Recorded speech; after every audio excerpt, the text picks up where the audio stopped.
All right. Afterburners just ignited. The man, the myth, the legend. Jake! Yep. Let's I'm also streaming to my I'm also streaming to my stuff. Sweet. How are you awake? Are you a robot? What's going on? Man, my sleep schedule is basically inverse. Right. Like, I'm a vampire at this point. Whenever America's awake, you're just, no matter what, awake, streaming all the time. Yeah, I mean, the thing is, like, we're entering hyper-deflation, so we want to be as loud as we possibly can now. This is the best time. It's now. So if I'm in the comments chatting away anyway, why not hop on? It's the same. I'm spending the time anyway. Might as well get the most out of it.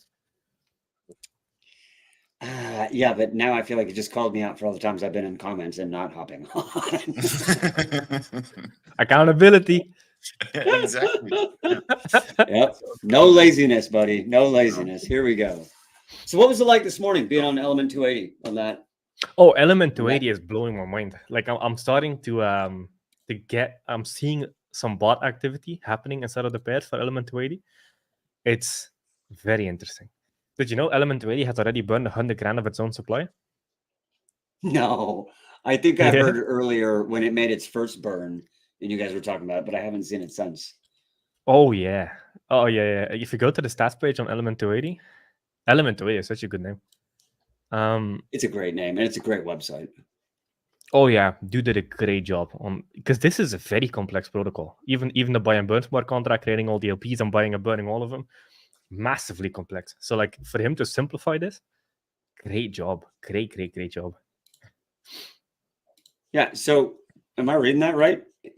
100,000, 94,000. Wow. Yep. It's not even out 24 hours now. Yeah, it's been like 8 hours. We're at 12 hours. Yeah, we're not even at 12. That's crazy. Look at these stats. How do you even keep up with all this? I mean, how wild for me, it's already fit on the same page. I mean, that's a good question. I think the answer to that is I'm on Twitter all the time. Yeah. So I see everything pass by, and then I'm clicking on stuff, you know. I mean, so, I pretty much do the same, but to retain all that information from all these protocols that are coming out successively or rapidly one after the other, keeping up with all the metrics, it's it's insane. I think I have a little habit built. When I wake up in the morning, I go to app.titanx.win/stats and I click on all the dApps and I just open them and look through all of them. It takes me like 30 minutes in the morning to kind of warm up, see what everything's at. That's been a great thing because otherwise it's hard to find everything in one spot. So I just go to the stats page on Titanx and click on all the dApps and kind of see what's happening. Gotcha. I'll keep that in mind.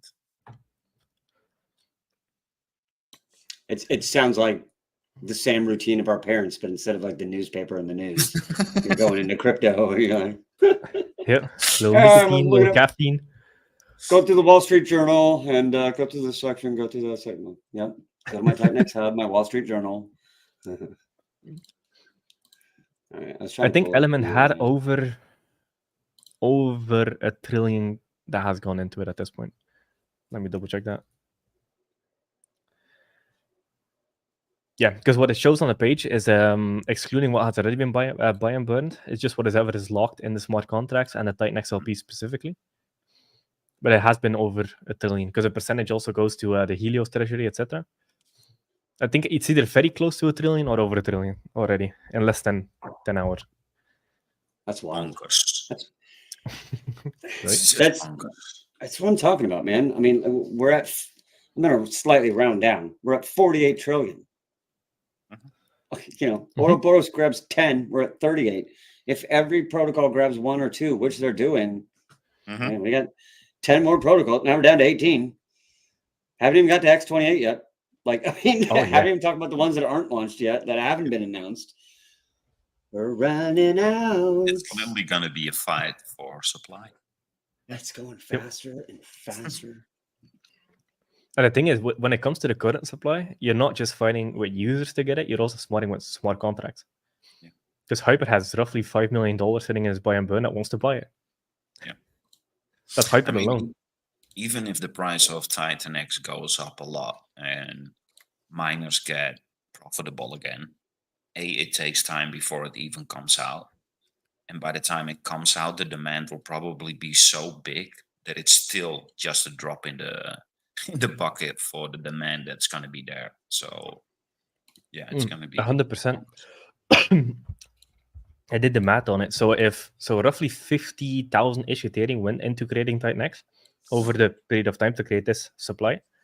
If all of that came in as soon as miner ROI is profitable, so assuming current metrics of how much you can get per miner, 50,000 Ethereum would create roughly 10 trillion Titanx, assuming all max miners, which we know is absolutely not going to be the case. Yeah. That's nothing. That's half of day 280. Yeah. That's crazy. That's insane. That's crazy. Hydra took in 22 trillion Titanx in 20 days. And to that point, even more, every month you go on, that stack gets crazier. Like it's less. Yeah. Also, another thing that changed in Titanx. Titanx is kind of like in its, I would say 3.0 version right now, since it's in phase 3 and about to enter hyper-deflation. With DragonX now owning 43% plus of the staking payout, 69% of the Ethereum that comes in to start miners once the next miner wave starts goes towards buying a burning Titanx off the market. That's one. But now that the staking pool is owned by almost half smart contracts, which is Helios and DragonX, the buy and burn percentage of new miners getting started is closer to 80%. So almost all of that Ethereum will buy Titanx that starts new miners. That's wild. It's something truly amazing what you created. Props to you. Yeah, I mean, look at Hydra's. It's a good foundation, but it's the builders that make it this monster. Yeah, but Titanx is a great foundation. Yeah, but you made it sure, or you got everybody to keep adhering to the ethos, and that's not easy to do. It's probably the most important thing, and up until now, it's playing out perfectly, and therefore we see the fruits of the labor, or the fruits of the protocol, how it was intended. So yeah, it's been a journey to observe for sure. Yep. Yeah, the ethos is the big one. Like, as long as everybody sticks to the ethos, it is a fully symbiotic, synergistic system where everything helps each other. Because I've seen things like this attempted before, and they were all cannibalistic, all detached liquidity pools, meaning that somebody had to sell down the thing to get into the second thing, which created a negative flywheel instead of a positive flywheel. So yeah, the ethos is what keeps everything symbiotic. And I think the reason people feel comfortable following the ethos of build on Titanx is because it's fair. Because there's no one person owning 95% of the supply. No, that's kind of a big one. Yep. Yeah. Everybody got to step into the protocol as equal. Yep. And that's the whole point. So, yeah. We're now only -7. Yeah, dude's in the comments. I'm trying to get him to come up one more time. Like you. No sleep. Come on. No sleep. Yeah. Look at your Titanx 280-day miner is only -17%. Oh, that's nothing. In crypto, 20% is like a weekend. We're creeping. Well, I mean, yeah. What is that? 35% on the upside? So, less. Yeah, I think it's like roughly 21%. Oh, is that right? Yeah. Okay. That's it. That's it. That's it. Come on, people. That's a couple of. Let's say that's 100% from here. There's going to be a lot of miners starting to get in again. Yeah. We're like one rage pump away from fucking miners starting again, bro. It looks like we're really close. Doesn't seem to want to stop at this point. Also, another thing is I like looking at the liquidity a lot. So in Uniswap V3, you can see full range liquidity, but you can also see liquidity per range. And there is a crap ton of Ethereum sitting below price, ready as buy support or ready to buy, and there's almost no sell side. It's all the sell side is full how am I range and pulling like that all the up? concentrated. You can either go to the Uniswap v3 or you can use this. Let me actually pull it up. Well, I won't pull it up, but I'll post it here in the private chat. So what you're saying is we're pretty much at the end of the bungee cord and it's about to be released. I just did what you're not supposed to do. Don't ever search shit. I don't have that link on my exactly. computer. I know. I was I like, think what you can see it on well. I think you can see it on Uniswap v3 now. If you go to the pool, explore pools, Titanx. Oh, hey, you know what I can do? I'll tell you what. I know how I can get into Uniswap without clicking on without searching on it. I can just go to Titanx, and I believe I can just pop this out, can't I? Yep. Yeah, you can't see the range index screener, but you can see the amount, and it's like 3.3 million on the buy side and 2.1 million on the sell side. I think you call it the opposite, but then it's confusing. But it's only like 2.1 billion of Titanx in the pool and 3.3 million of Ethereum. That's wait, can you see indicator. this? You can see this in is it Revert Finance or Oh yeah. There's also another tool. I sent it to you in a private chat. You can pull it up. Okay. Just click on the link and I'll show you the pool. Okay.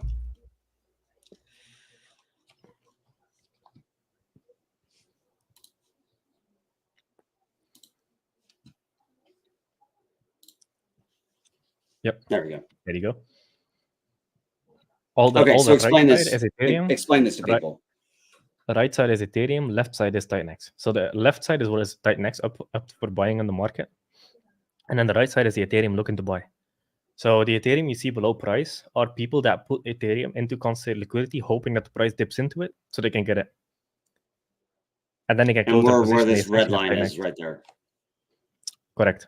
So what do you see here? Everyone's hoping for a dip. And which means there is a huge floor of support underneath you. Yep. And what happens is this is what happens a lot is if you see this kind of pattern happen, once the price starts going up, that liquidity starts getting pulled and it chases the price on market. It buys. And once you cross this wall, whee. At that point, it's only full range liquidity, and then it's very, very fluid. Full range is nothing. Off to the races. Then it's let's fucking go. It's like a wave. So when the price goes up, this wave will just follow price behind it. Yep. Excellent. Is there any protocol being built on Hyper? I believe that has been announced. Yep. Yeah, there's actually a couple. So I think Warp is building on Hyper. Matrix is building on Hyper. Yep. And I think Volt is also building on Hyper as part of the Volt wheel. Damn it. I was hoping you were going to let something else slip.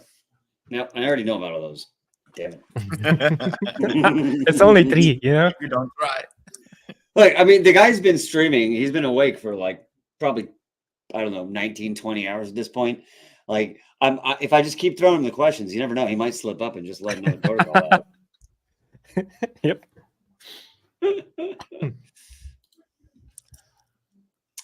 Element 280 is built on Hyper in theory. Yeah, Element 280 is built on Hyper. Yeah.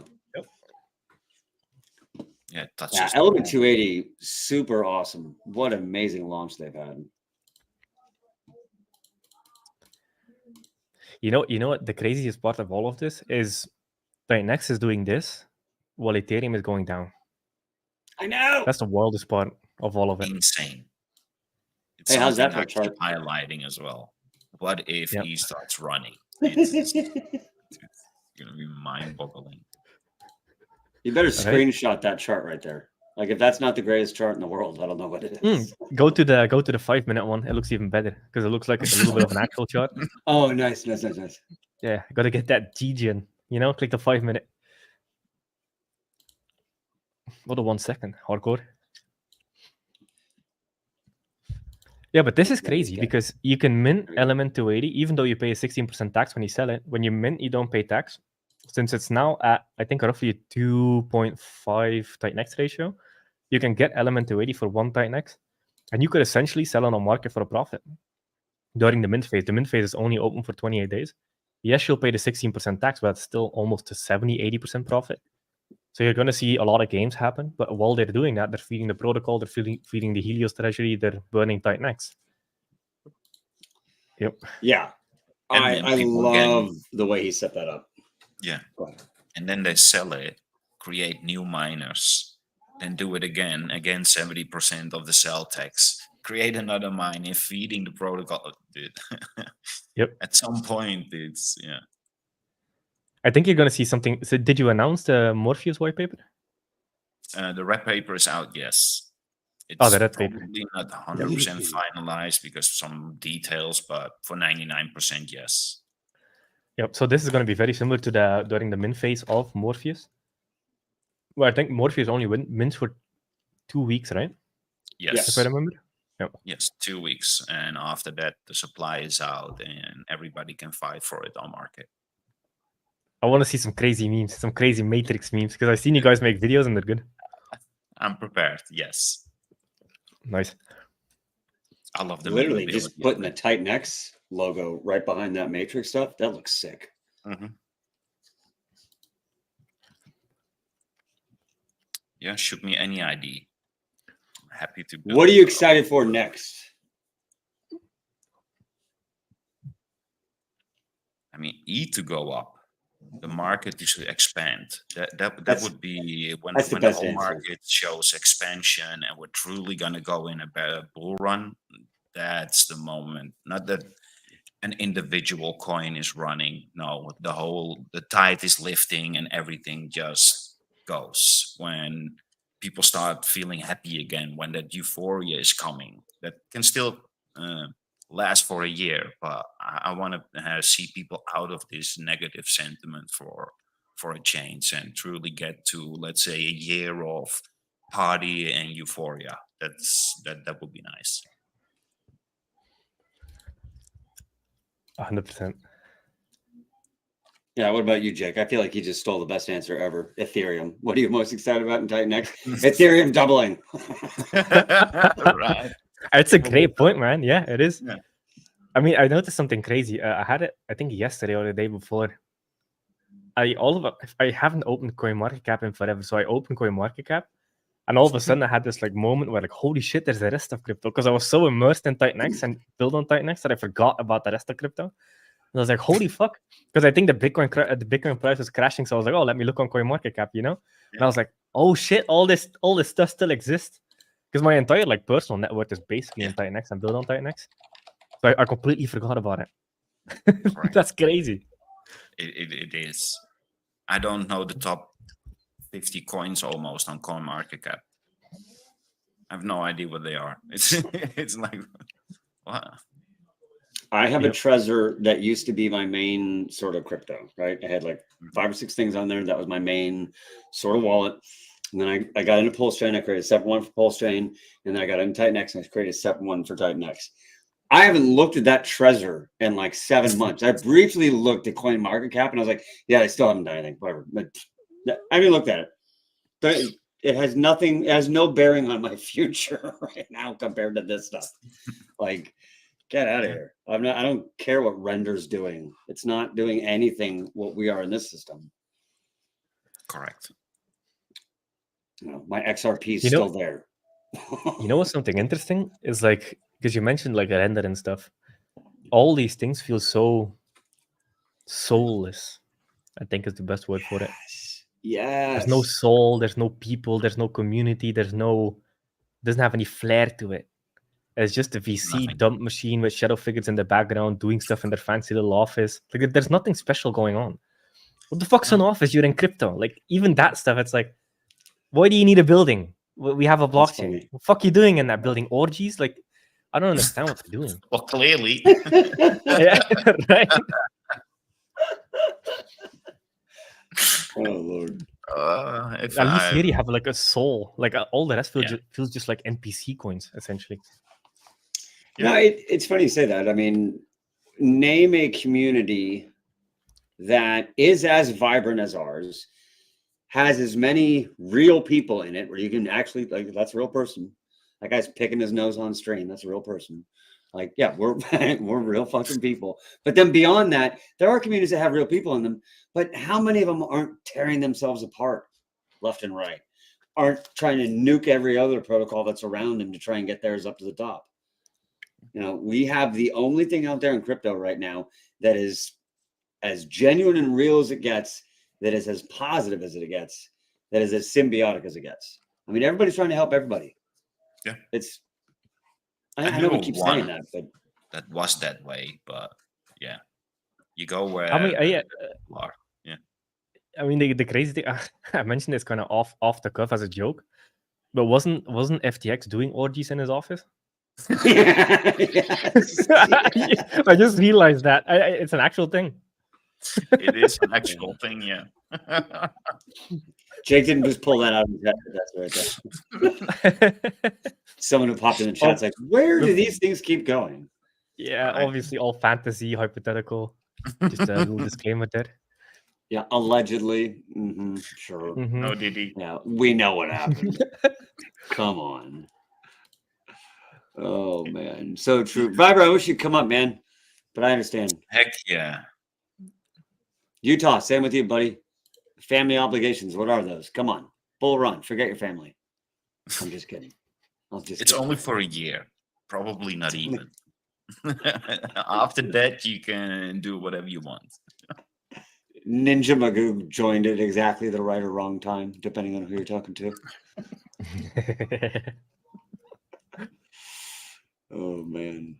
All right, so day 369 is going to be the start of hyper-deflation. I think that's the official catalyst to get it started. I've been hyping it, making a video, working on some other stuff to start promoting it. And it's so close already, man. What is it, 2 weeks? Let's see. So now day 351. Yeah, roughly around 2 weeks. 18 days. So wild. So wild. You know, I remember doing the big stake and being like, 369 is so far away. That's not even what I'm like, oh yeah, neat. Yeah, whatever. Like, I'll worry about that in a year. That's 18, 19 days away. Good Lord. Is it going to be that day same as pretty much day 280 where everybody know what they were doing that day because of the significance? And then years from now, everybody will be talking about those days. I think the interesting thing about day 369 is, one, it will kick off hyperdeflation, but it will also inject. So the protocols get roughly half of it. So I think it's roughly $6 million worth of Ethereum. So the protocols get half of it, around 3 million. But the other 3 million is users. So what are the users going to do with it? So you get this like liquidity injection into the ecosystem. Outside liquidity injection, like it's pure Ethereum. So it's going to be very interesting to see what people do with it. I'm getting a decent payout, and I hadn't even considered that. That's hilarious. Yeah, no, I mean, because, you know, Eric talked about it over and over. DragonX didn't kill everyone's stakings. It just reduced it a little bit, and then it started taking over. But, like, you still have staking payouts coming. I got a staking payout coming on day 369. What do all those people do? Hey, we got a guest in the stage here. We're going to pull him up. Yeah. And what's up, Utah? Hey guys, what it never stops, huh? Is always somebody streaming these days. Mo was peer pressuring. Awesome. Like I was on YouTube, I didn't see any streams. I'm gonna get going. Let's see if we can get something going. So I guess I should be asking, is my audio okay? I mean, I have no professional equipment. Like I'm using my work headphones. You know, they sound perfect. Okay, cool. Yeah, literally. Sounds like you got a professional setup. He's not even joking. Wow. Okay, good. Hey, what's up? Because a lot of times it'll sound like you're in a tunnel, or it'll have like just this background static noise. You're dead silence when you're not talking. It's perfect. Okay, yeah. My company usually buys pretty good stuff, so you know, thank you. Yes, thank sir. you, company. Thank you for coming up. So JD Hex is asking, does Morpheus have a cap supply? Maybe give like a small rundown on Morpheus. I eventually it has a cap supply. It's all depending on how the minting phase will be. So depending how the minting phase will go, it's for 14 days, and depending on the participation will determine the amount of supply of Morpheus. Yep. And Morpheus has a buy and burn? Yes. So we have, from all the Titanx that comes in, 20% goes straight off the top. That will go into the DragonX vault. 8% will go to a Genesis wallet that will be used for the future. And then from the remaining 72%, 20% goes into a buy and burn DragonX, and 52% is used to buy and burn Morpheus. Nice. And are there any plans for a building on top of Morpheus? Yes. This is truly just the beginning. It's there's a reason why it's the Matrix team. There's multiple reasons to create spin-offs, to have options, and at this point we're all still learning, looking for solutions that need to be created, learning from all the other protocols. So this is not a one stop or one thing. No, we're truly looking in supporting the whole ecosystem from now on, and we will see what that's going to be in the future. We do have some plans, we do have some IDs, but we all know we start up with 1,000 IDs, and if we're lucky, one will go through. So, yep, that's always how it is. Yeah, exactly. And so just to remind me, who's on the team? So I know Brandon, you, Vibra. So yeah, Vibra, the Verst helped a lot. Gugat helped a lot. And then Vibra, me, and then Brandon's company that created it. Yep. Yeah, because I've been talking to them on Telegram. Yes. So it's literally is a community built thing. So it's just people that were already participating within the ecosystem. We've been together for a long time and said, you know what? It's about time we start playing on this playground. It's clearly thriving. It's exactly what we all, how we all started off in crypto. The ethos is pretty much the same ethos that we started off 4 or 5 years ago. So yeah, when you see something this good, you want to play in the playground, of course. And then, people come together, the ID starts rolling, and then before you know it, you're way ahead of yourself. And here we are now. That's 100%. Same thing with Dave from AwesomeX. I think the tweet he made of like, hey, I'm looking to build something on Titanx. Mm-hmm. Literally a month later. Because they started working together with Accelerate. Man, things can go quick. All it takes is one tweet, a little bit of reputation, and boom, you have a team. Well, it does help that we have this community within this ecosystem that is so willing to share, help, give advice. I just talked about it with Mo. It's literally like open source. So everything that is being built after the previous one is learning from the previous one because everybody's so open. So mistakes will probably never be made twice. And when we see solutions that can be made on a previous protocol, 9 out of the 10 times the next protocol that came out solved the previous problem, even though it wasn't really a problem. And that's the beauty of working here. I'm enjoying it a lot, not gonna lie. It's refreshing. Nice. Oh, 100%. I'm also looking at the Element 280 stats. So you know how the NFTs, so you get rewards when you hold the NFT. I just noticed something fucking crazy on the stats. So when you go to the stats page on Element 280, I think the liquid supply is only 2%. What the fuck? Am I seeing that right? 2.69%, because everybody's minting NFTs. The rest is all NLPs, and 3.33% is burned. So only 2% liquid. What the hell? I don't think I'm blind. I think that's 2.69. That's wild. So because I was like, wait, that can't be right. That has to be burned or something. No, it's liquid. 81.97% of all the element is locked up in the NFTs that haven't been crushed yet. You got 2.69% liquid. You got 12% in LPs, and you got 3.3% burned already. Oh my god. Damn. You got more burn than on liquid again. You guys keep making these protocols where more is burned than liquid. That's so wild. Right. And the rest of crypto is nowhere to be seen. Another thing is if you go to I think it's the user vault. Is it user vault? Yeah, user vault. There's roughly 9.8. Who? Okay, it's on that. Go to the user vault. It's 9.8 billion element. Oh, yo, Chris. Let's go. Welcome to another beautiful day in the Matrix. I'm back at it again. My handler, fucking facing reality, told me you need to be here. So that's why I'm here. He said, you know, if I'm not here, bad shit's gonna happen. So I'm here, I'm observing, and I'm just gonna show up now. So keep going. Thanks, brother. Hell yeah. Yeah, so 9.8 billion element, 32,000 in NFT reward in under 10 hours. Element 20 is pretty sick. I think I minted a little bit too less. FOMO on He's shit, pummeling himself. He's like, wait a minute, 2%? I didn't get enough.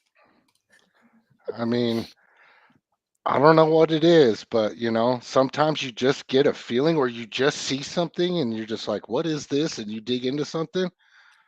Man, something told me Element 280 was special. Like I just felt like, oh man, this is different. Like this is genius. I was bullish on it like right away. Like I love it. And I have a question for Facing Reality. And I'm going to ask Chaos Chris to not answer this. I was not expecting him to show up because I asked him this same question earlier, and he wouldn't answer it. Oh. Is there a concerted effort between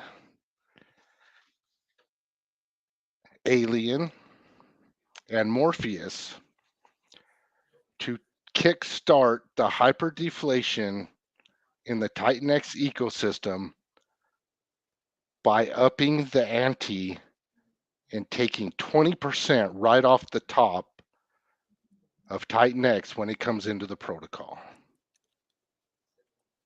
I mean, it's a result. I don't want to say it's a direct consortium between the two. I can tell you that the people behind both projects are familiar with one another. So that could maybe explain something. But yeah, the result nevertheless is going to be the same. It's my conspiracy theory. Listen. My conspiracy theory. I was like, okay, these guys are upping the ante.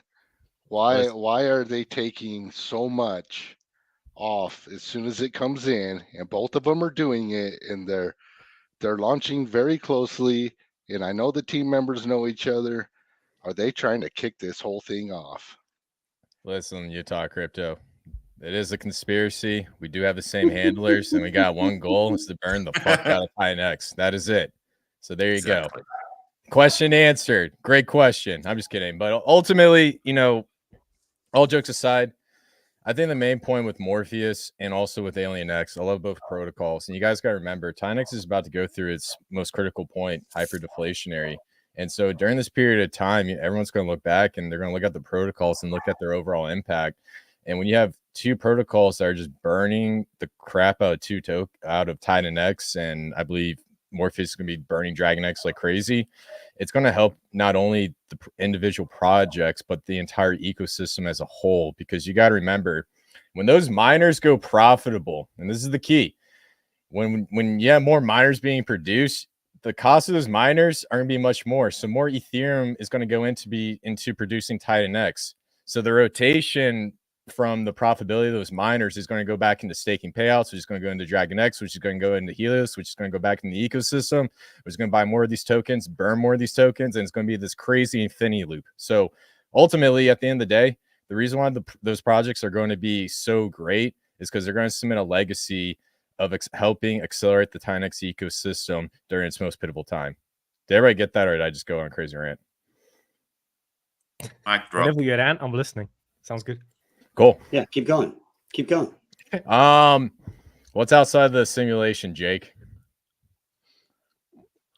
A trampoline and a boxing dummy. Yeah, man, it makes sense. I love it. Okay. Yep. I love it. I love it. I love it. I love it. Yeah. So, I mean, ultimately, you know, looking at the build of these products is crazy because October we got Awesome X. They got, was it $1 million worth of Titanx? I don't know why I thought 1 trillion Titanx equal $10,000 earlier. I don't know what I was on. And then we've got Morpheus coming up. Flux came out. We got Element 280. Helios is starting to pump. I mean, the excitement's here. We got Hydra, Titanx farms, which is crazy. Actually, question about Titanx farms. Is there going to be more projects added to that? Yes. So Titan Farms, it's based on volume. So there are already eyes on projects that we want to add, but it's primarily based on volume because the way you have to look at the farms is if it gets a percentage of Think commission, it needs to carry its weight in terms of volume on the buy and burn that goes back on Think. So it needs to add to the ecosystem. Now, one thing I was talking to Eric about is it's hard to compare in-farm tokens with out-farm tokens because in-farm tokens by default have more volume because you have thicker liquidity. So it is what matters is volume to market cap, and as long as it's like above 100k, 150k over a sustained period of time, or it's massive compared to the market cap, it will probably get added to the farms. Yeah, it was only 6 to launch, but there's more going to be added in the future. Yeah, I love it. You know, you got E280 taking care of that burning effect. And you know, the thing I noticed, like projects like JakeX now have some sort of deflationary component, and then Helios is moving up on the deflation side, which is going to be really great because at the end of the day, some of these protocols, I'm not talking about the meme coins, and there's going to be 1,000 meme coins on top of Titanx when it starts to run. It's definitely a meme coin market. We can get into that a little bit later. I know I'm going on tangents here, but the main point is when you've got project protocols like Hyper, Hydra, Helios, where you have a miner and it takes that Titanx, whether it's staking it or taking out circulation, and you start to see the increased profitability of those miners, this thing's going to get pretty stupid really, really quick. Now, flipping over, I wanted to ask you about the Hydra liquidity. If I remember my brain, you're talking that the buy intervals were a lot shorter and the buy amounts were a lot smaller due to liquidity issues. Do you think that the Titan Farms was another way to address those liquidity issues? And in your opinion, do you think this will lay down the foundation for an increase in the buy dragon side liquidity in the foreseeable future? Yes. Yeah, there's a lot of game theory behind the Hydra buy and burn. But one cool thing is the Hydra mining ROI has been between 500% and 1,000%. So even, let's say we're day 25 now on Hydra, even 25-day miners are still 100% ROI. So that's a 2x in 25 days. That's impressive. That means it's doing just fine. The buy intervals are good.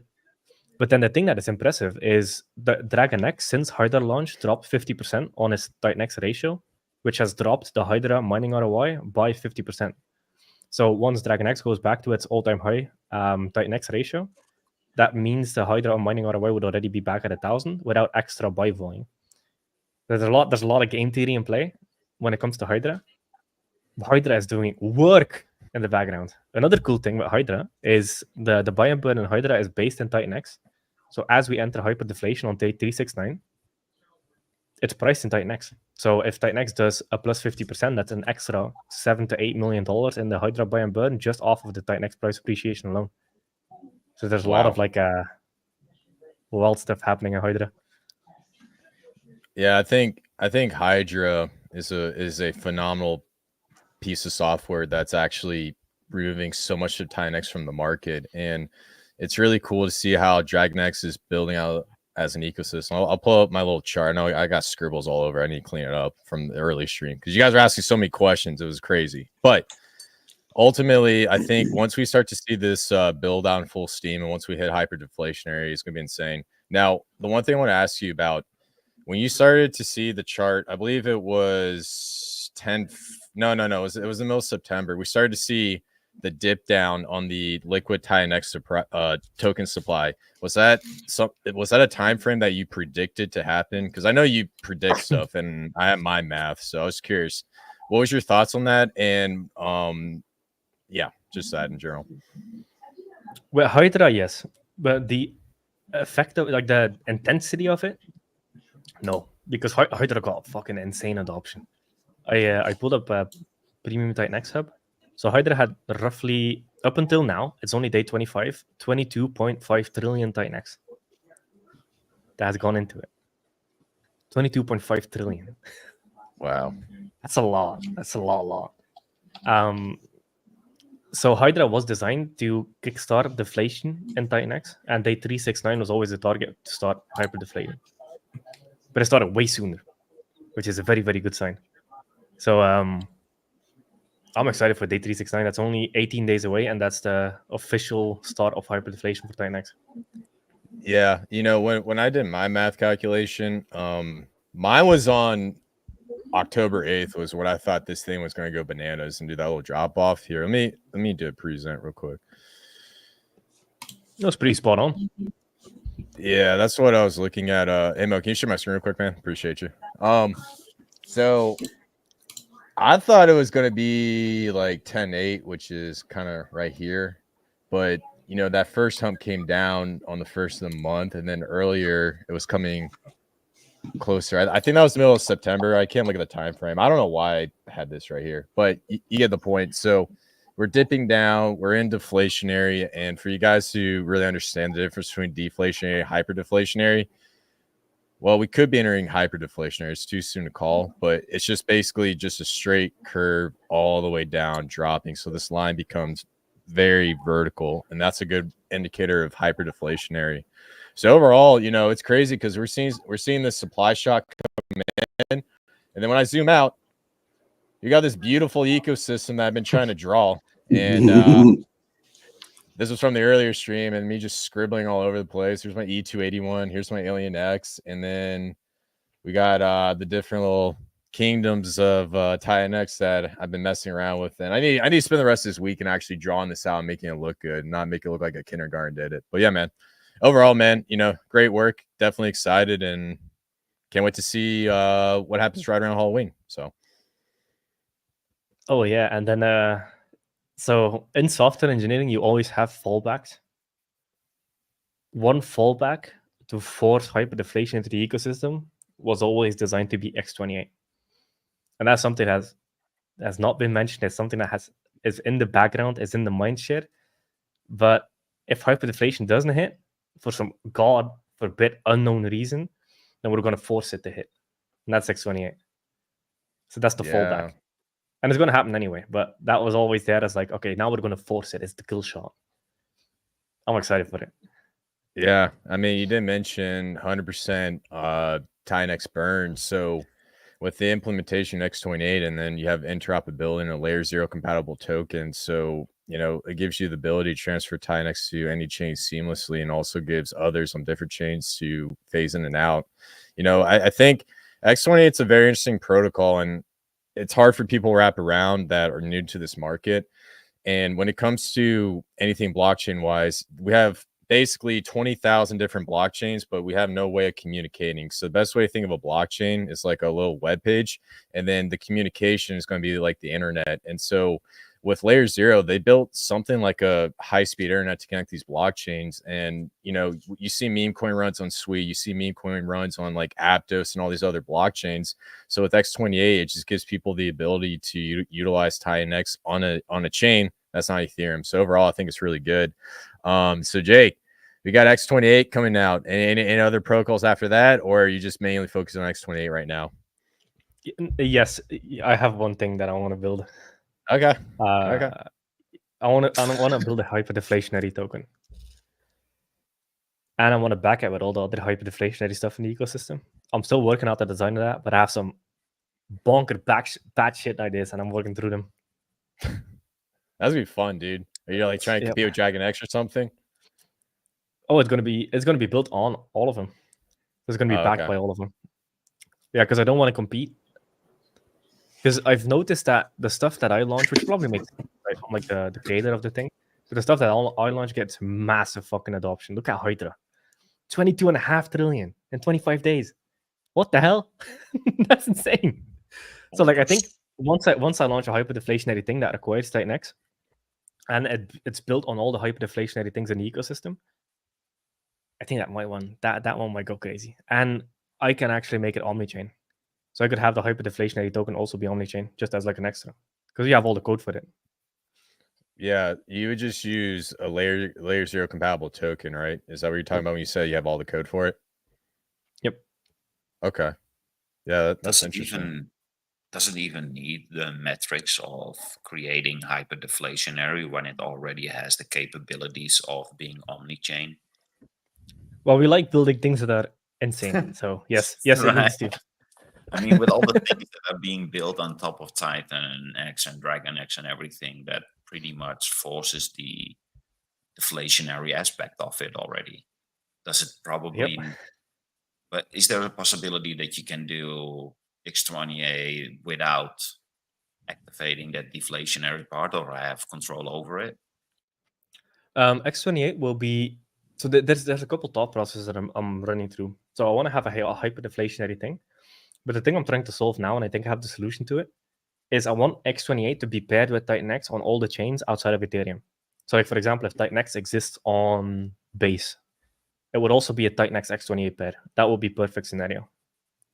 So then Titanx will be paired with Ethereum because Ethereum is a native currency of Base. But then the Titanx X28 will be the only pair. So like even if we go Omni-chain, Titanx should still be the core pair on there, and then people build on X28 and all the other chains. I'm still working through that logic, but I think that I have a way to do it. Because I want to keep the ethos and the structure the same across all chains. That would be perfect ideal scenario. So is that Can you do a quick recap on what Omni-chain is? Someone in the chat was asking. Yep. So there's a big difference between multi-chain and Omni-chain. So what multi-chain is you take a token or a protocol and you launch it natively on each chain. So like, for example, PancakeSwap is Omni-chain, not multi-chain.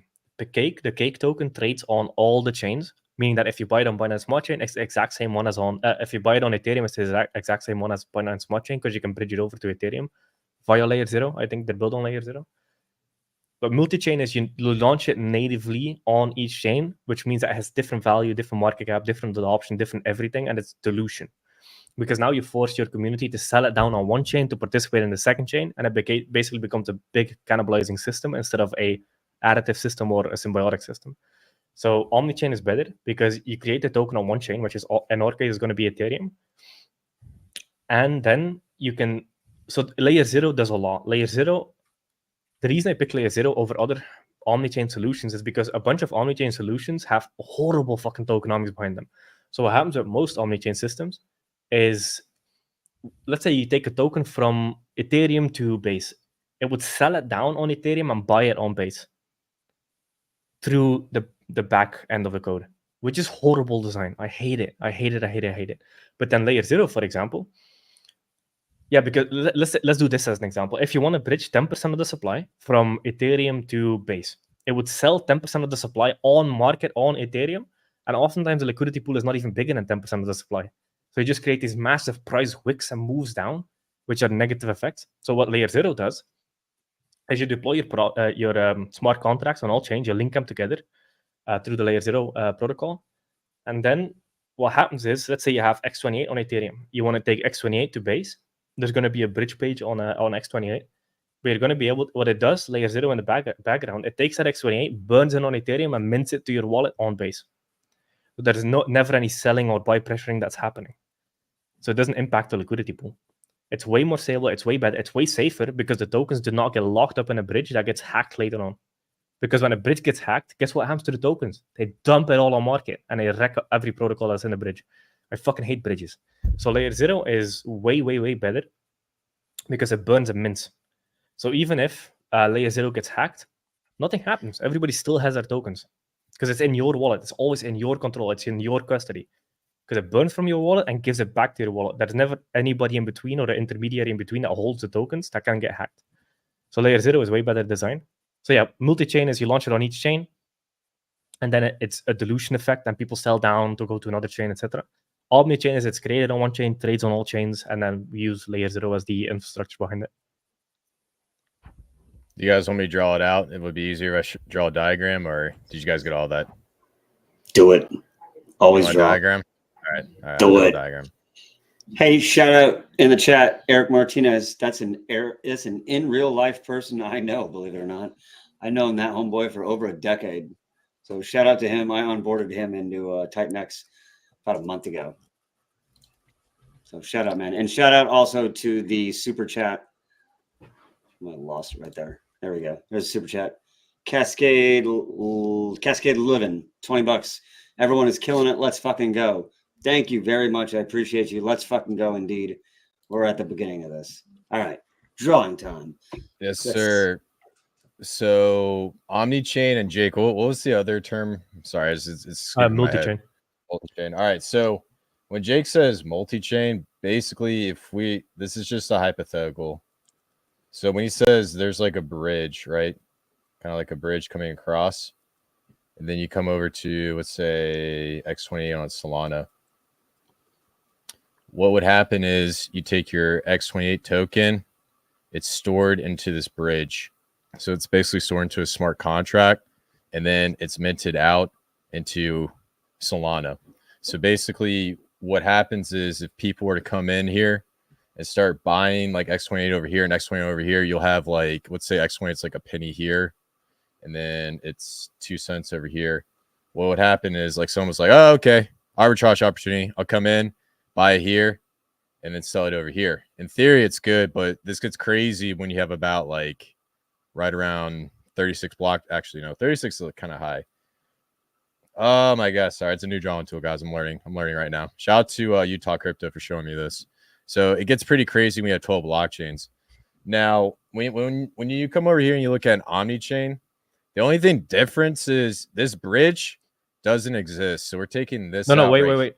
Sorry, there's a big difference. So you're explaining bridges. Multi-chain is different. So a multi-chain would be like, to Titanx launched on Ethereum, it would essentially be the same as launching Titanx natively from the start on each chain.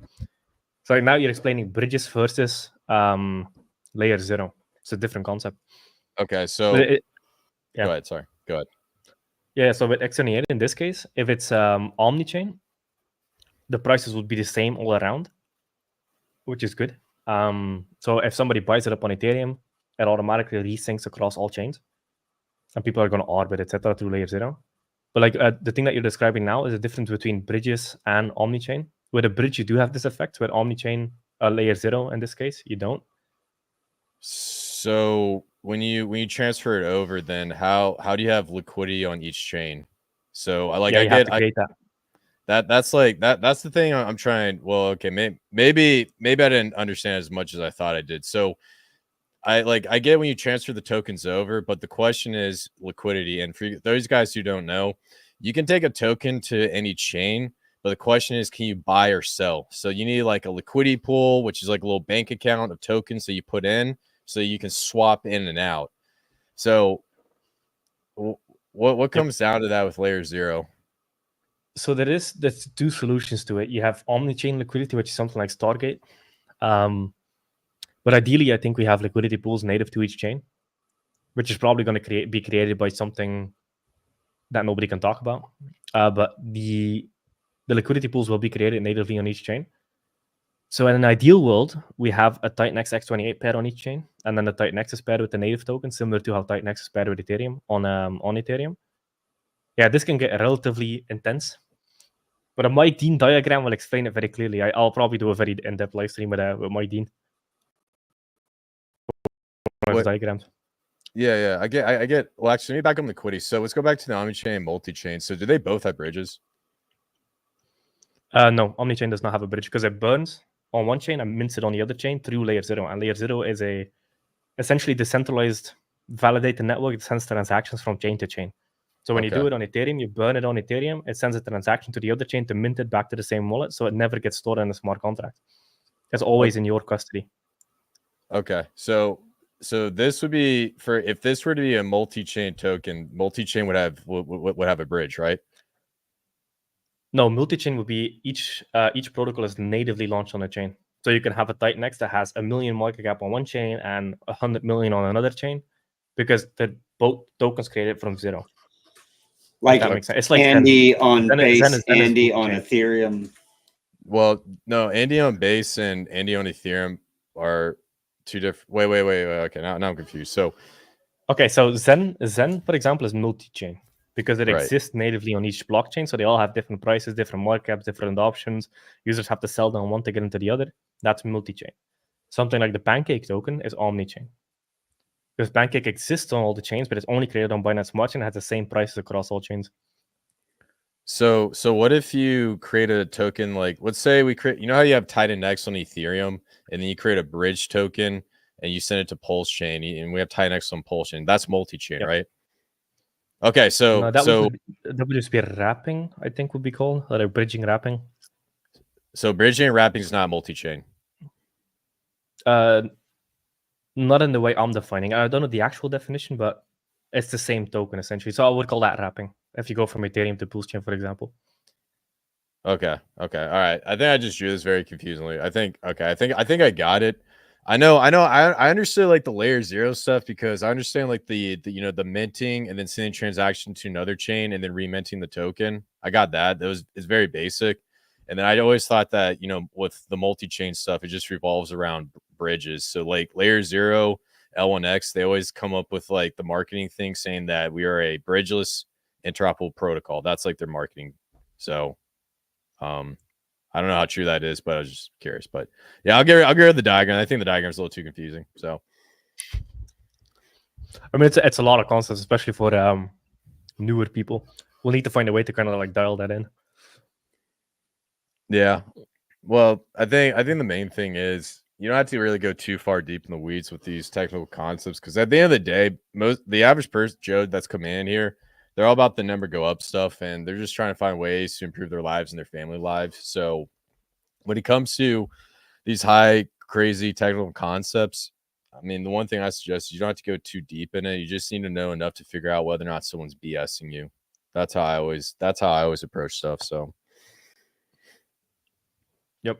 That's a good point. Oh, great. I came right back in at BS. That's perfect. Great timing. That's there. Yo, Facer out. Tell us about Morpheus. Give us some alpha. Give us something that what's going on with the protocol? And why do you have a bandana on your head?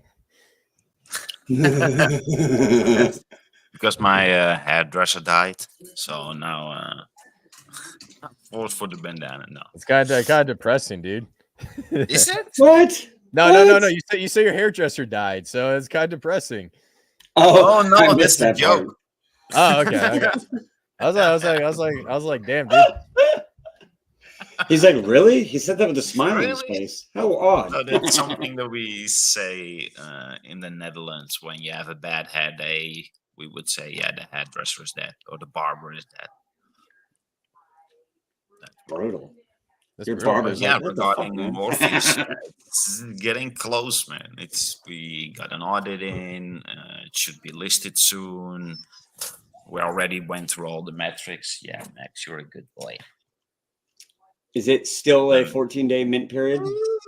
Yes. So everything is still the same. So we have 14 days of the opportunity to create Morpheus. Within those 14 days, the Morpheus will be minted and therefore dictates the supply at the end of 14 days.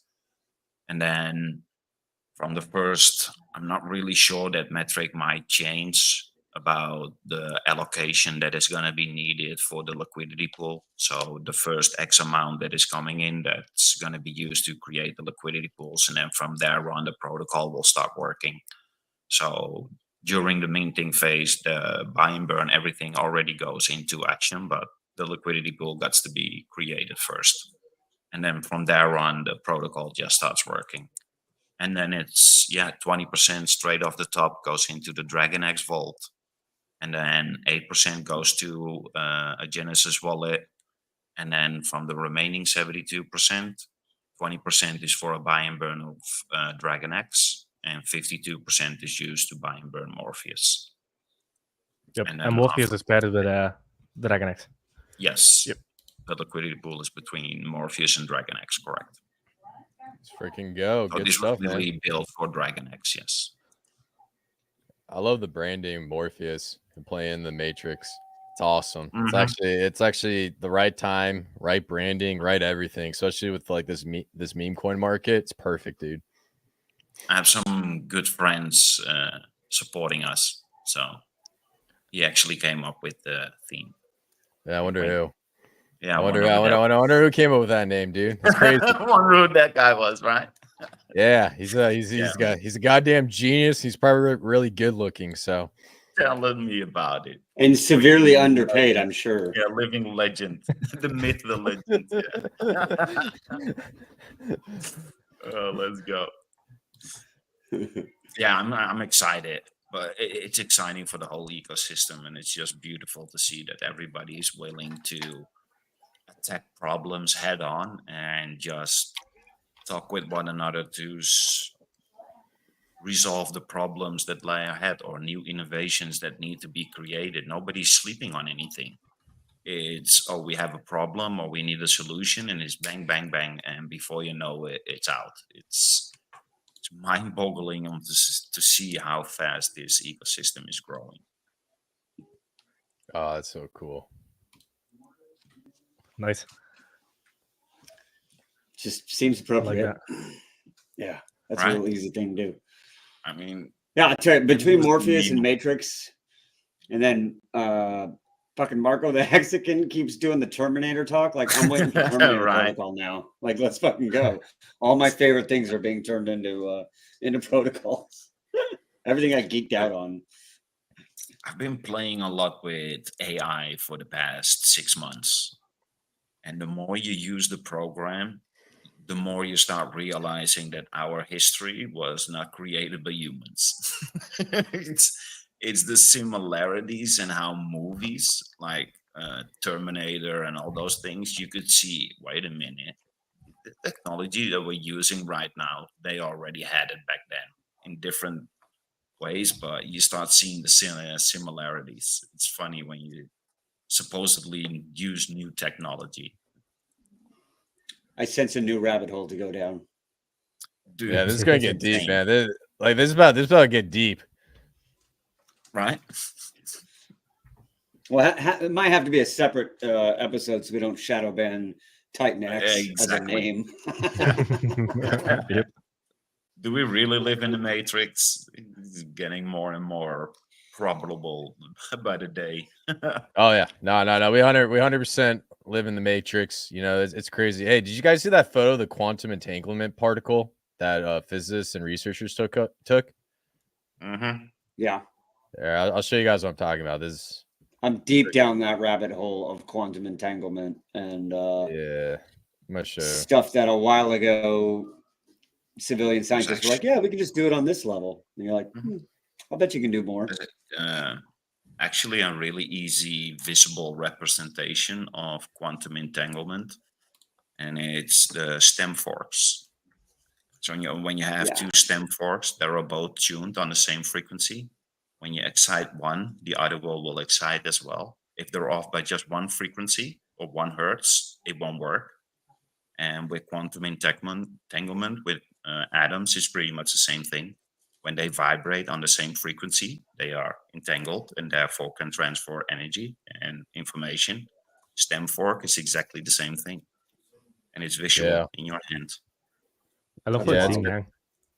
Yeah, it's crazy. So they took this little photo. It's I haven't gone into it. I did very briefly, but basically when they were searching for like the God particle and researching it, they came across a magnification of like a yin yang symbol. And this is like found across all the like ancient religions and stuff across the board. And in my opinion, this is a reflection of their understanding about, you know, Matrix virtual reality stuff and, you know, trying to show it in their culture throughout day. So it's pretty cool to actually see an actual image. And I could tell this was created in MATLAB, like the little box coming across and the measurements and everything. So yeah, man, when I saw this, man, I almost freaked out when it was like the yin yang. All right, I'm gonna stop screwing with share. No, it's legit. Have you seen the rabbit hole on the nope, never mind. I was going to start saying that's going to be instant shadow ban territory. Green screen. Nope. Green room. Nope. Yep, that's backstage talk. Never mind. Don't even get me started. I never Oh, stream these. Lord. I never stream these live streams to YouTube just for this reason, because I know someone's going to say something and they're going to demonetize me in an instant. That's the thing. Me and Trey, we get away with so much dumb stuff on YouTube. It's crazy. And I'm pretty sure after like we got close to like 5K, after 5K, they have someone sit there and watch your videos and stuff to make sure you're not doing anything bad. So I feel bad for whoever has to watch all of our live streams. So I mean, you got a good dynamic with Trey, because I watch some of your streams and you're like, it's like a master student kind of dynamic. It's kind of interesting because you like dumb things down and he like repeats it. Yeah, it's good for learning. Yeah, no, Trey's a really good dude. He's very energetic. He's all over the place. He's a 5 life path, so he's like that free spirit. But you know, he's one of my really close friends. Really smart, and the guy works hard. So you should see his TA, man. He's like putting out crazy charts better than I am. Like he's like, dude, there's this thing called Selfie Dog. Let's check it out. I was like, dude, come on, man. Can we not do the meme coins on Solana right now? Like we're like Titanx is about to cook up, man. Can we not do this? Turns out the thing went to a $40 million market cap. So, well, hey, there you go. So out of all the projects, go ahead. So. No, go ahead. You want to conclude it? We're at 2 hours. I was gonna say let's talk about Element 280 some more because it's its launch day. But all right, let's talk about. No, I'm saying out of all the projects you guys seen so far, which one surprised you the most? That launched on Titanx. Ooh. You don't have to play like the ones that they. Oh, I don't want to show my Nick team pouches. I don't want to get you banned, but you don't have to. Yeah. Trust me, it's happened before, man. I got shadow banned on one video for showing my Nick team pouches. It's crazy, but just like out of all the project protocols, which one? I'll go first and let you guys think. So the one that really surprised me the most was Inferno, because I love meme coins, and meme coins are crazy. I'm kind of dumb, so it makes sense in my mind. So that's why I play with them. And so with Inferno, they try to do this thing with meme-fi, burn the token. At first, I was like, I don't know, man. That's sounds kind of whack. And then I started to see the momentum behind it. And right when the momentum came in, dude, I got all my boys. I was like, all right, guys, this thing called Inferno, we got something here. Let's see. Let's take it. Let's run with it. And the thing absolutely exploded. There's a couple mishaps, didn't really work out, but ultimately, I think Inferno set the stage for meme-fi. So I think Inferno surprised me the most. What about you guys? Facts. Utah. Hyper surprised me the most, just because of the timing and everything that happened. Everybody tried to go short term on hyper miners and got wrecked.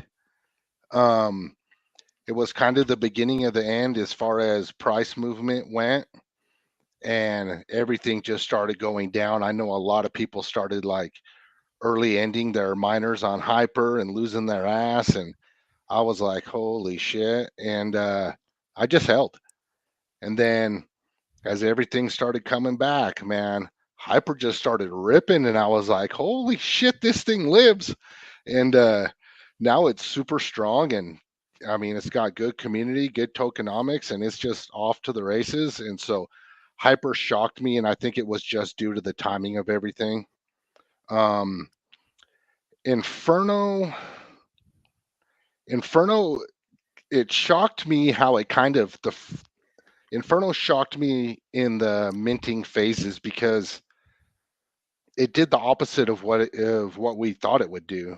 We thought that the early mint phases would get the most participation, and as the ratios went down, so would the participation, but it did the complete opposite. And the first 2 mint cycles of Inferno, man, that price was going down. I was like, what the hell? You know, I don't know. I didn't know, you know, if it was going to rebound or what was going on, but I was still minting the whole time, thank God. And then it just turned around and ripped. So I got 2, sorry. That's cool. What about you, Jake? What surprised you the most? There's a couple. So you have, I like Inferno a lot because there's a bunch of stuff being built on top of it. Then Volt, probably second one. And then from there, Element 280.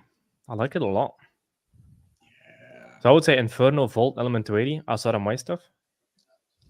And obviously Dragon X, because I knew I was buying the goddamn bottom on Dragon X. I was like, everybody's wrong. They're always fucking wrong. Because like it made so much sense. Like the math made so much sense. I'm like, how is nobody seeing this? And then the moment somebody started buying like the 1.2 to 1.3 Titanx ratio-ish, you saw the chart tick up, and then whack. It was off the races. Oftentimes you need like that 1 or 2 or 3 or 4 buyers. And I think just whacks because everybody's on the sideline waiting for it. And on Dragon X, everybody was prepared for day 369 is going to be the only thing. And then Hydra came along, and now you have Awesome X, and then you have Morpheus launching on it. You have Baby Dragon Egg scale. Also, Baby Dragon X scale. And then another thing people are not talking about is so at Titan Farms.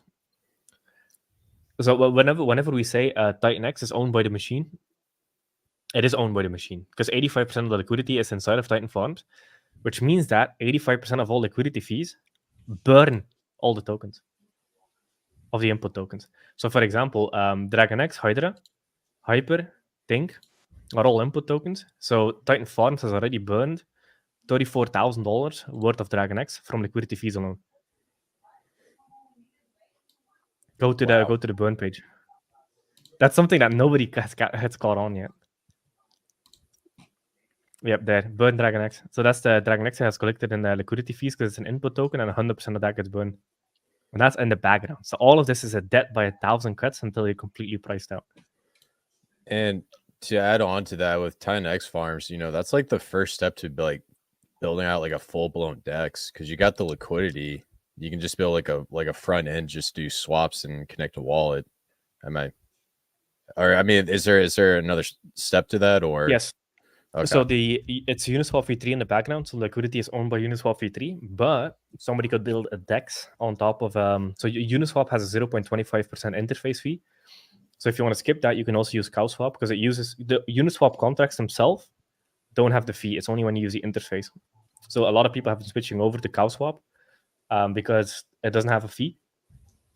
And it still uses the Uniswap pools in the background, so you still get the same price execution without paying the extra interface fee. So somebody could build a DEX on top of Titanx that would use that interface fee to buy and burn Titanx. And it would still use all the Uniswap liquidity in the background.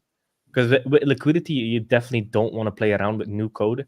You want to have bulletproof systems like Uniswap because liquidity, something's wrong with liquidity, everybody's fucked. Everything is fucked. So like a DEX aggregator that has a small interface fee similar to Uniswap that buys and burns Titanx, I could definitely see that being built. That would be cool. Yep. You see that Dragon X Hydra pairing, 97.85% of all the liquidity is being managed by the Titan Farms. That's wild. Insane. Right. So it can't be sold on market. So it's just sitting there. Well, I got a question for Jake about Dragon X. So I know Eric was trying to do the low liquidity pump similar to that of Hex. Now that we're adding an immense amount of liquidity to the Dragon X LP, how do you think that's going to impact the price in terms of low liquidity pumps? I think it's better because, like, for example, now on this day alone, it went up 40% today alone. So it went from bottom to top. You can see it on the wick on the chart. But because most of this liquidity, and because Uniswap v3, when it has a ton of liquidity, usually does not move very fast. It's like very slow, consistent moves because it's concentrated liquidity. But since the farms force Uniswap v3 to go full range, the liquidity per tick, so how much it takes to move the price up during certain price levels, is way, way, way lower. So you get a Uniswap v2 effect with Uniswap v3 code. So even though it's tick liquidity, it doesn't take much to move the price because it's all full range. So it's very similar to low liquidity in v3, essentially. Interesting. Okay. Gotcha. So no price floors. Go to the ceilings. That's good. Yep. Click on the daily, Mo. You'll see it on the wick. Oh, I got daily and then USD. Yeah, you got some crackhead scales going there on the 15-minute, man. That's a low scale.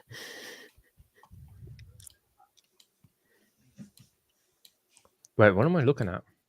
Oh fuck! That's I'm the- retarded. Never mind. It was on the weekly. I was on the weekly. I'm stupid. So yeah, go Oh, to the yeah. arrow, yeah, and then yeah, weekly, 1 week. That's a good candle. Look at that. Yeah, that's a gnarly wick. Titanx has had a couple of those where people got try to that sell it little off. down, and people just buy it up, and it becomes dojis and dojis and dojis. Oh, it's fucking nice.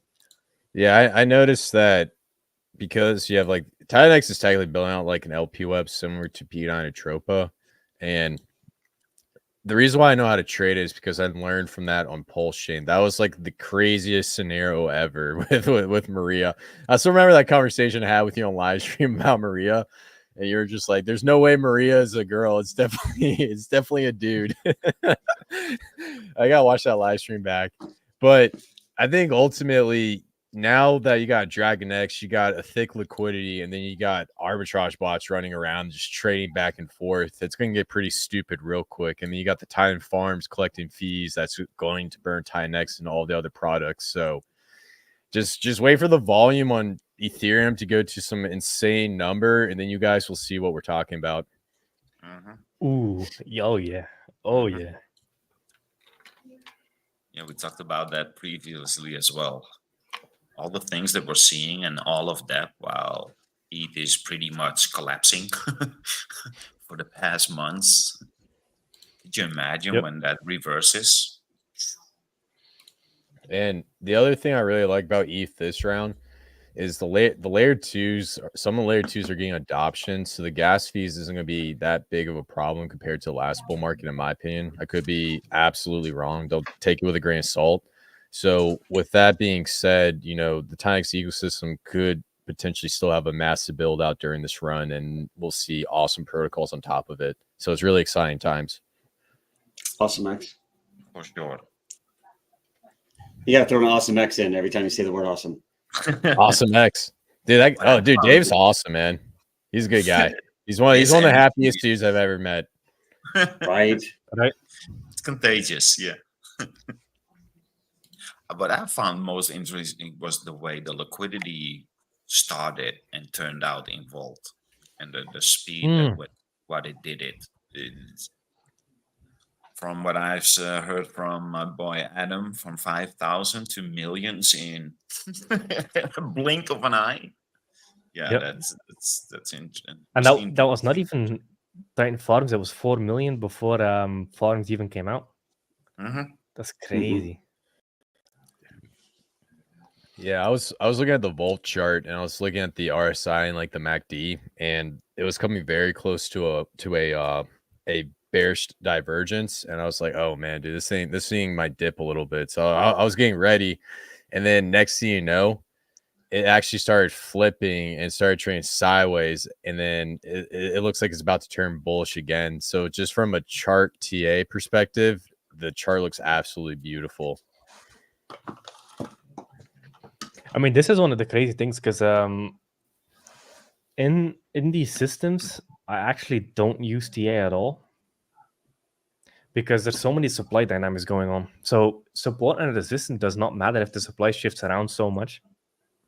It matters a little bit, but what you'll notice is if you have a support area, so the price goes up, you expect it to go back into support because you expect it to act like an average chart. But then it will oftentimes create a support 20 or 30% higher than what it should be because 20% of the supply is gone. Right.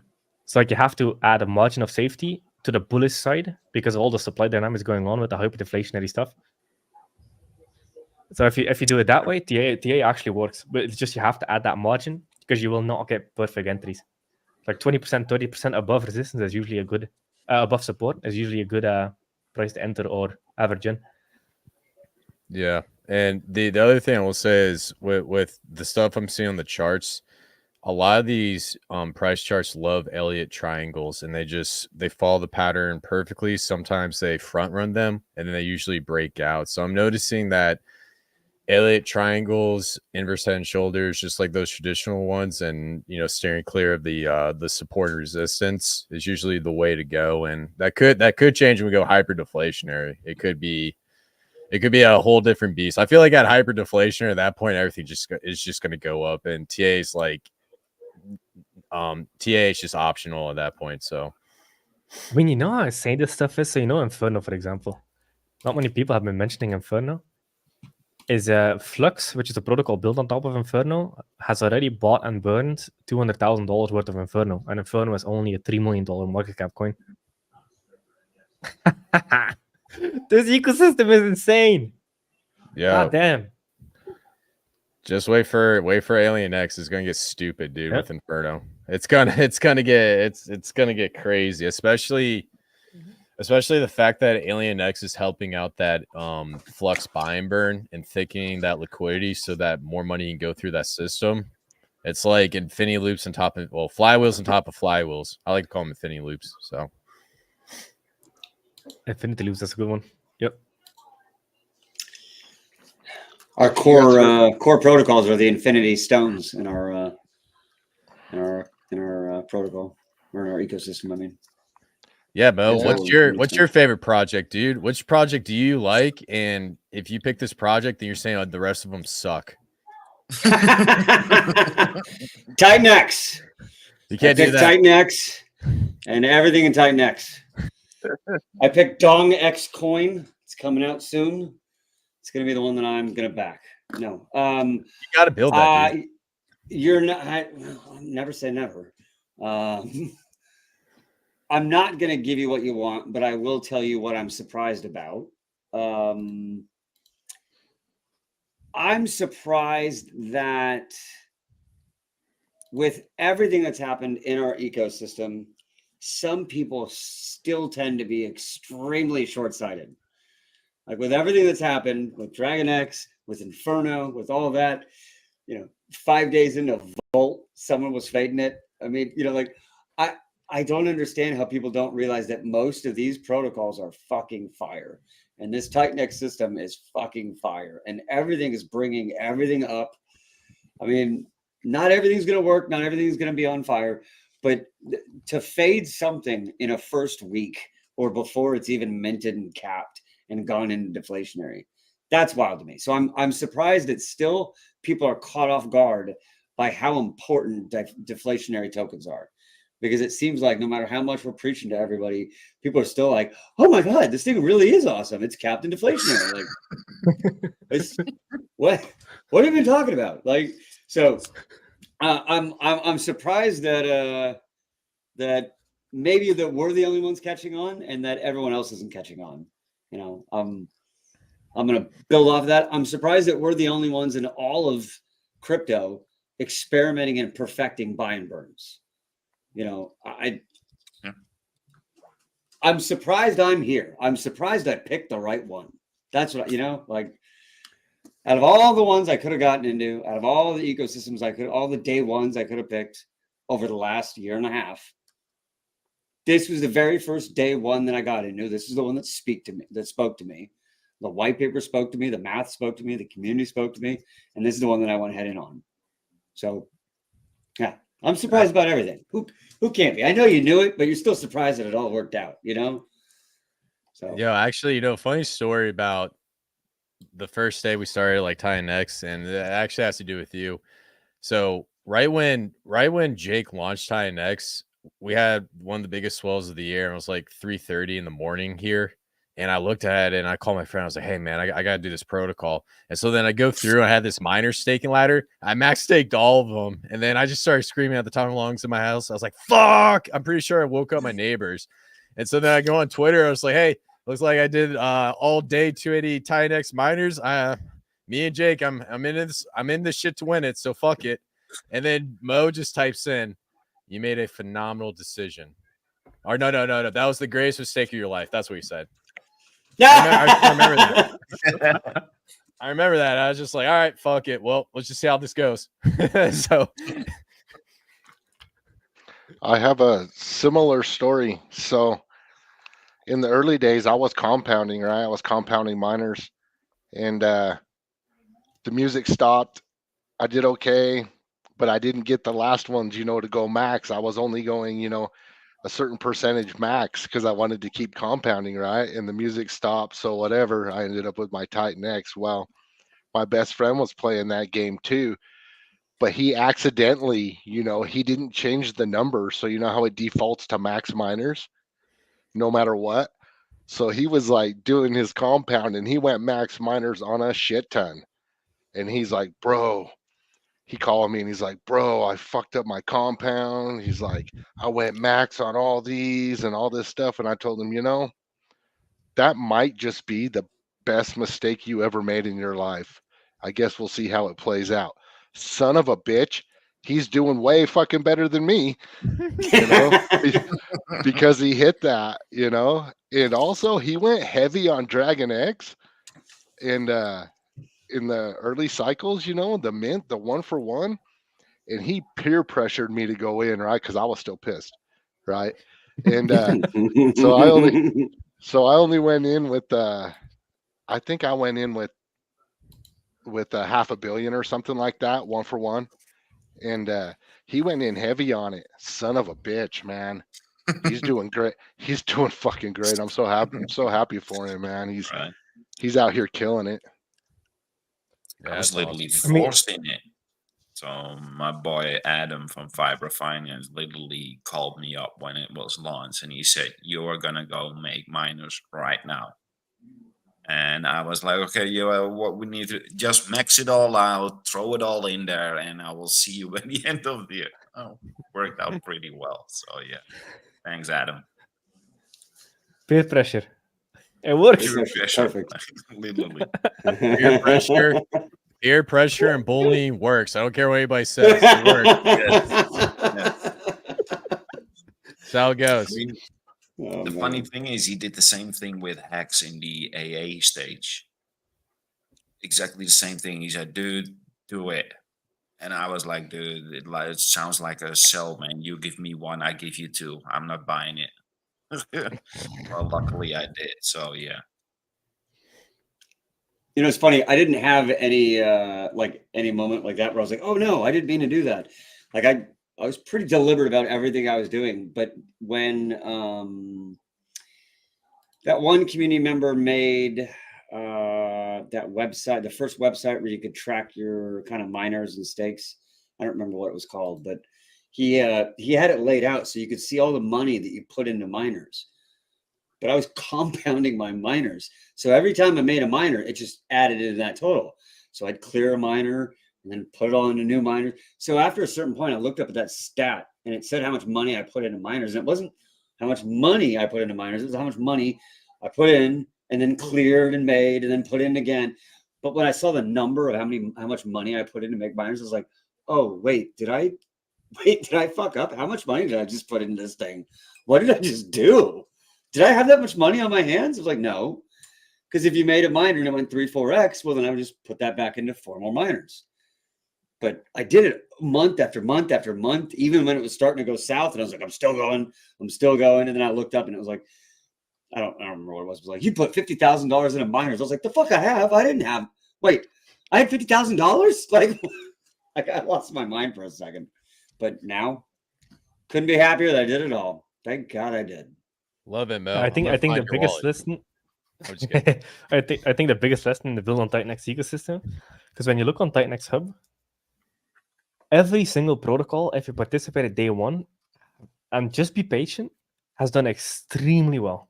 So there's one rule: don't fade build on Titanx. And you started popularizing that, Mo, and I agree 100%.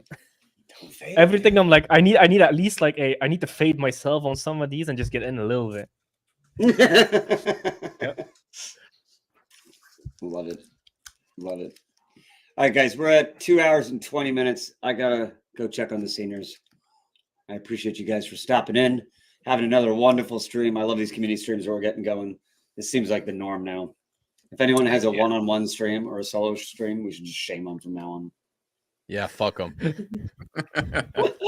This is not a solo sport. This is a team sport. Let's fucking go. Awesome. Hey, but this works absolute wonders. If everybody hops in and streams with their destinations with the guest streaming enabled, game changer for marketing, man. Like, it's absolutely amazing. Like, because the stream we did today has roughly, so on my channels, roughly 4,000 views, 4,500 ish. If you combine all channels together, it's around 10,000. Yeah. So like this Yeah, guest you guys streaming were thing, game changer. killing it. No, oh, actually more, because so many people hopped on. I think it was around 15,000. Because there was so many awesome. people's channels and Twitters. Yep. It was awesome. You see a lot of views on Twitter streaming as well, just broadcasting it Twitter. The numbers are insane. Sometimes I see 4 or 5 times the numbers on Twitter on people that are streaming regularly on YouTube and have 5 times the amount of viewers on Twitter. What? Yeah. I feel like the main effort is Twitter. Sorry, go ahead. Yeah. So here's how the algorithm works, and I'll give you guys some alpha right here since you guys are watching Titanx stuff. So the main thing is you get on, you do live streams, you jump on spaces, and then you gotta be like the reply guy. So put out 1 to 2 posts and then reply to every single thing, whether it's Titanx, this is awesome, yada yada yada. Because when they see your reply, the algorithm is like, oh, this guy's getting a lot more views. We're gonna prop up your main post, and then that's how you propagate your main post. That's why when you see me do live streams, you see me like have like 50,000 replies. That's what I do to prop up my Twitter live streams when I do a Trey on Monday or Thursday. You see what I'm getting at here?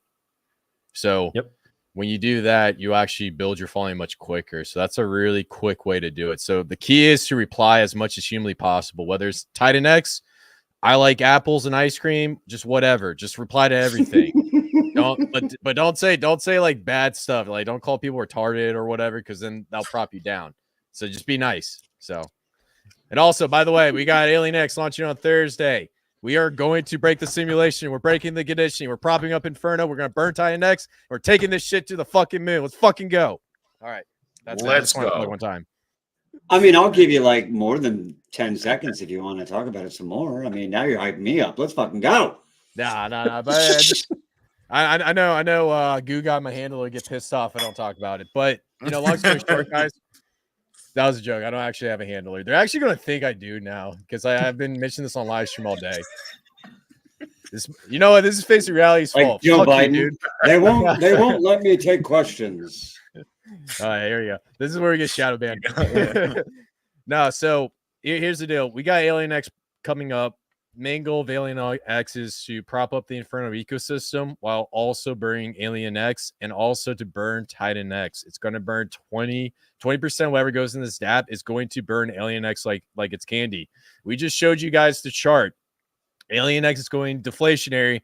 It's about to go hyper-deflationary. So in my opinion, when this DApp comes out, we are going to burn Titanx. When we burn Titanx, it's going to propagate the entire ecosystem. When you propagate the ecosystem, more Titanx is burned. Miners become profitable. It's an infinity loop, and it's going to help everyone out. So we're going to put this on top of Inferno.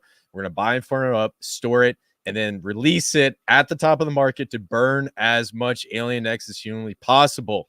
It's going to be great. We're bringing the aliens over to the Titanx ecosystem. We got Bulls, we got Matrix, we got all this stuff. But we need some freaking aliens, and that's what we're doing. We're invading Titanx. Let's go. Let's go. Let's fucking go. That's a perfect place to end it. Shoot it to the firmament. Facing reality. I have one request from the community and all the streamers, founders, everybody.